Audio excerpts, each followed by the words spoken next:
Game 3 of a 4-game series between A&M-CC baseball and UT-Arlington. The Islanders looking to move to 3-0 on the season.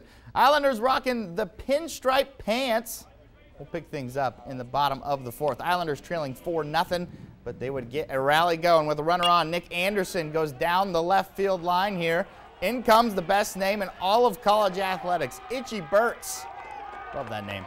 Islanders building a bit of a comeback. Later in the inning, former Orange Grove Bulldog Drake Osborne keeping the rally going. He's going to bring in Anderson. The Islanders would tack on another run by way of a walk, but after that they were held scoreless. UT-Arlington would go on to score some more runs, I should say, and build on its lead. The Islanders dropped their first game of the season 7-3. They'll be